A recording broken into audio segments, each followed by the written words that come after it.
जय हिंद दोस्तों, स्वागत है आपका हमारे सन्नी कंप्यूटर क्लास में, जिसमें हम आप लोग के लिए लेके आते हैं कंप्यूटर से रिलेटेड ढेर सारी जानकारी जो कि आप लोग के एग्ज़ाम के दृष्टिकोण से काफ़ी महत्वपूर्ण होते हैं। ठीक है, आज का जो हमारा यह वीडियो है यह है कंप्यूटर के सिलेबस के रिलेटेड। ठीक है, जो कंप्यूटर एग्ज़ाम के जो प्रश्न किसी भी एग्ज़ाम में पूछे जाते हैं तो किस तरह के टॉपिक से प्रश्न पूछे जाते हैं और किस तरह के प्रश्न पूछे जाते हैं। ठीक है, तो देखते हैं आज हमारा चैप्टर नंबर 2 से देखते हैं जो किस तरह का हमारा टॉपिक चैप्टर 2 में पढ़ना होता है और उससे किस तरह के प्रश्न बनेंगे। ठीक है, तो हमारा चैप्टर नंबर 2 है कंप्यूटर का उद्भव और विकास। ठीक है, तो देखते हैं कंप्यूटर का उद्भव और विकास से किस तरह के प्रश्न टॉपिक हमारे एग्ज़ाम के दृष्टिकोण से महत्वपूर्ण है। ठीक है, तो कंप्यूटर का उद्भव और विकास में सबसे पहला जो हमारा टॉपिक है वह है हमें पढ़ना कंप्यूटर का विकास। ठीक है, जिसमें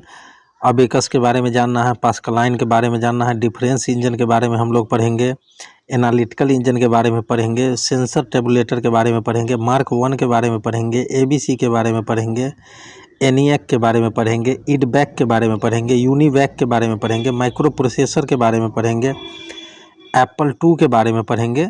ठीक है, ये सभी काफ़ी महत्वपूर्ण टॉपिक है जिसे हम लोग कवर करेंगे। ठीक है, कंप्यूटर के विकास का वर्गीकरण कैसे किया जाता है उसके बारे में हम लोग देखेंगे। ठीक है, चलिए आगे देखते हैं और किस तरह के टॉपिक को हम लोग को पढ़ना है। ठीक है, तो इसी में हम लोग पढ़ेंगे पहली पीढ़ी के कंप्यूटर के बारे में जानेंगे, जो पहली पीढ़ी के कंप्यूटर में क्या था नहीं था। दूसरी पीढ़ी के कंप्यूटर के बारे में जानेंगे, जो उसकी क्या खासियत थी।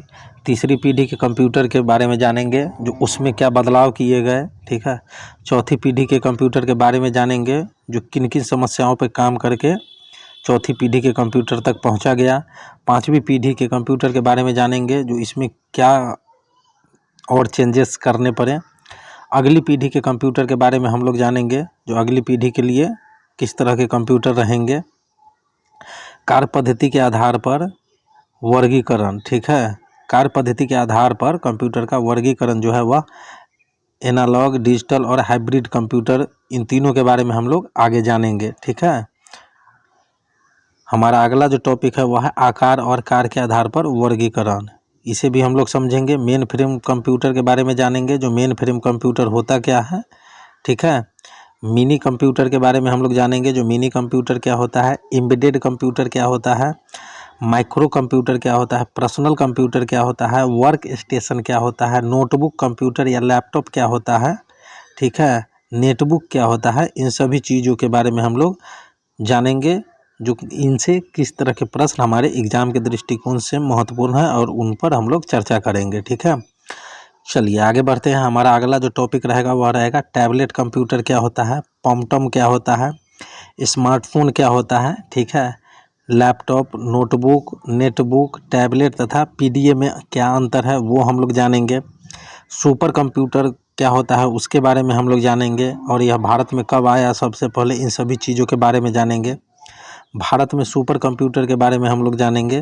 ठीक है, तो ये हमारे काफ़ी महत्वपूर्ण टॉपिक थे जो कि हमारे एग्ज़ाम के दृष्टिकोण से काफ़ी महत्वपूर्ण थे।